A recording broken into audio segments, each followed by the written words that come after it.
think the first thing, Joe, is don't be afraid to brand yourself personally, right? Don't feel that just because you're a city manager, you need to be hiding in the shadows, right? Now, you need to be careful and not upstage your city council. It's not about you, right? You serve the city council. Putting yourself out there and being public about who you are, branding yourself isn't about ego. It's about resilience. It's about career longevity, right? Thank you. I have to, as a city manager, think about the community I'm serving, but we all know that the next election cycle, it could be a different city council, and that city council could have different ideas, and you could be looking for the next job. And what brand have you built for yourself? When people Google you, what comes up? Look, I believe as a city manager, we should all be developing websites, professional websites for ourselves, right? Anymore, it's easy to do. AI helps. Mine is chrisman.us. Feel free to take a look. I don't think everyone has to go as far as to have a podcast. We don't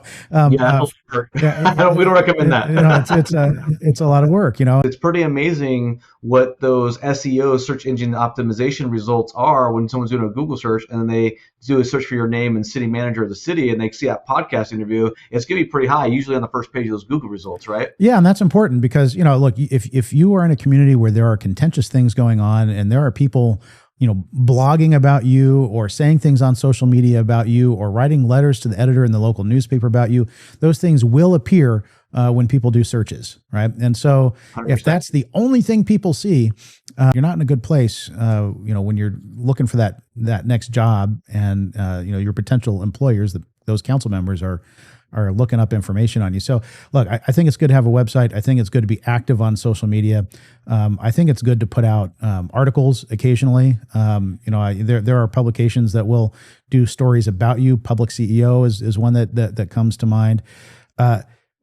Find out what it is that makes you unique as a city manager, or focus on topics that are kind of your specialty, programs you've implemented that have been successful, your areas of expertise, and start pumping out content, right? Because then you're going to start to be known for those things. When people search your name, those things are going to pop up, and it's not only going to be the negative things that the keyboard warriors are putting out. Yeah, 100%.